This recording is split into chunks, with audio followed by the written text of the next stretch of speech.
सवाल कयो आहे गुल हसन। उहो थो चए त वज़ू खां बग़ैर आज़ान जो छा हुकुम आहे। बिस्मिल्लाहिर रहमानिर रहीम। बिना वज़ू जे आज़ान चवणु ख़िलाफ़ मुस्तहब आहे। मुस्तहब इहो आहे त वज़ू सां आज़ान ॾिजे। जीअं फतावा हिंदिया में आहे, वला युकरहु अज़ानुल मुहदिस फ़ी ज़ाहिर रिवायत।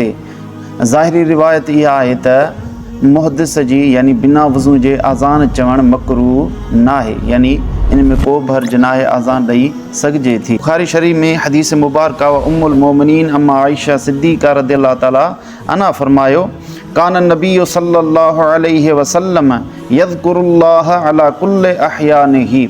नबी करीम सल्लल्लाहु अलैहि वसल्लम हर हाल में अल्लाह जो ज़िक्र फ़रमाईंदा हुया, यानी पाण बेवज़ू हूंदा हुया त बि अल्लाह जो ज़िक्र फ़रमाईंदा हुया, वज़ू सां हूंदा हुया त बि अल्लाह जो ज़िक्र फ़रमाईंदा हुया। इन हदीस मुबारक मां दलील वठंदे इब्न हजर अस्क़लानी रहमहुल्लाह ताला फरमायो, ला बअस अन युअज़्ज़िन अला गैर वुदूइन। को बि हर्ज न आहे बिना वज़ू जे आज़ान चवण में, यानी बिना वज़ू जे आज़ान चई सघिजे थी, पर बहितर इहो आहे त वज़ू करे आज़ान चए। वल्लाहु आलम बिस्सवाब।